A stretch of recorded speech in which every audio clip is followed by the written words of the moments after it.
আপনি কি জানেন শিবের তাণ্ডব নৃত্য কী আর তার মুদ্রাগুলির মানেও বা কী? আজকের আমরা এর পিছনে লুকিয়ে থাকা গভীর রহস্যর অনুসন্ধান করব। নমস্কার বন্ধুরা, welcome back to our channel Bangaranga. তো চলুন শুরু করা যাক। শিব যখন সৃষ্টির গভীর সত্য প্রকাশ করেন তখন তিনি নাচেন তাণ্ডব। এটা শুধু নাচ না, এটা পুরো ব্রহ্মাণ্ডের ছন্দ। হিন্দু দর্শনে বিশ্ব সবসময় তিনটি চক্রে ঘুরে: সৃষ্টি, পালন, সংহার ও পুনর্জন্ম। তাণ্ডব এই মহাজাগতিক শক্তির দৃশ্যমান রূপ। তো প্রশ্ন আসে, শিব তাণ্ডব নাচেন কেন? তাণ্ডবের আলাদা আলাদা কারণ আছে। প্রথমত সৃষ্টি, তার ডমরুর শব্দ থেকে ধ্বনি, বর্ণ, বেদ সৃষ্টি, মানে শব্দ থেকে পৃথিবীর শুরু।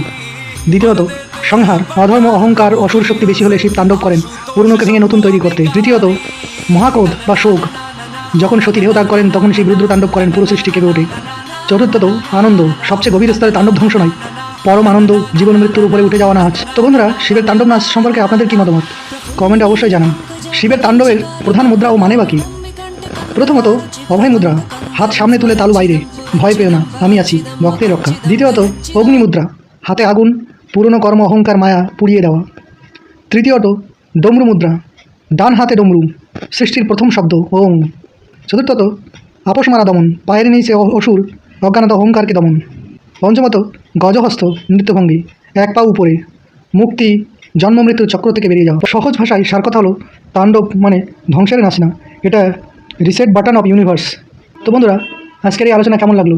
শিবের তাণ্ডব নাচ এবং তার মুদ্রা অবশ্যই কমেন্টে জানাবেন।